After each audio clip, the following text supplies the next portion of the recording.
Good morning বন্ধুরা। অটল টানেলের site scene দেখার পর আমরা যখন বাড়ি ফিরছিলাম, ফেরার পথে তখন অটল টানেলের ভেতরে দেখো আমরা আটকে গেছিলাম। এত পরিমাণে তুষারপাত হয়ে পুরো রাস্তাঘাট বন্ধ হয়ে গেছিলো এবং ওই আমাদের কাছে জলের ব্যবস্থা, খাবারের ব্যবস্থা কোনো ছিল না। 15 তারিখে আমাদের খুব কষ্ট হয়েছিল, একটুকু জলের জন্য আমরা হাফ পিত্তাস করছিলাম, এত কষ্ট হয়েছিল। কোনো ক্রমে দিনটা কাটিয়ে দিয়েছিলাম অন্যের কাছ থেকে চেয়ে চেয়ে জল খেয়ে।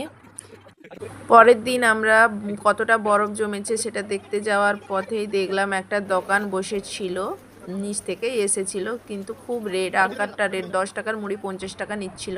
তো সেখান থেকে নিয়ে ফেরার পথে দেখছি কিছু কিছু মানুষ আজকালের যুগেও ভালো আছে, তারা দেখছি কেক বিস্কুট সবাইকে বিলি করছে এবং জলের বোতলও বিলি করছে। তো তাদের কাছ থেকে আমরাও নিয়ে নিলাম, নিয়ে আমরা গাড়িতে ফেরা হয়েছে। তারপর দেখছি পুলিশ এসে পরের দিন, 15 তারিখ না, পরের দিন পুলিশ দেখছি ব্যবস্থা করেছে, সন্ধ্যের দিকে ম্যাগির ব্যবস্থা করেছে, সবার খাওয়ার জন্য ম্যাগির ব্যবস্থা করেছে। তো সেখানে আমরাও হেল্প করলাম ম্যাগি বানানোর জন্য। তো ম্যাগি কেটে কেটে দিচ্ছিলাম। তো সেখানে ম্যাগি বানানোর পর দেখো সবাই চলে এসেছিল ম্যাগি খাওয়ার জন্য সন্ধ্যের দিকে। ঠিক এটা হয়েছে 16 তারিখ সন্ধ্যের দিকে। আমরাও দেখো লাইন দিয়ে দাঁড়িয়ে গেছি ম্যাগি খাবো বলে।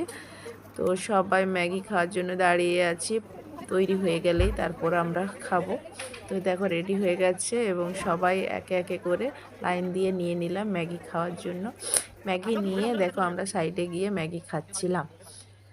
15 তারিখে কিছু না খেয়ে 16 তারিখে এই খাবারগুলো পেয়েছি। ওই দিন 16 তারিখে রাতে রুটি ও ডালের ব্যবস্থাও করেছিল পুলিশরা, কিন্তু আমরা খেয়ে উঠতে পারিনি, এত ক্লান্ত হয়ে গেছিলাম, তাই ঘুমিয়ে পড়েছিলাম গাড়িতে গিয়ে। পরের দিন দেখো বন্ধুরা কীরকম পরিমাণে তুষারপাত হয়ে বরফ চারিদিকে জমে গেছে, সেটাই তোমাদের সামনে তুলে ধরেছি। গাড়ি ঘোড়া ও রাস্তাঘাট সব দেখো বরফে ঢেকে গেছে, পাও খুব স্লিপ করছে বরফে, সেই দৃশ্যটাই তোমাদের সামনে তুলে ধরেছি। কেমন হয়েছে জানিও বন্ধুরা।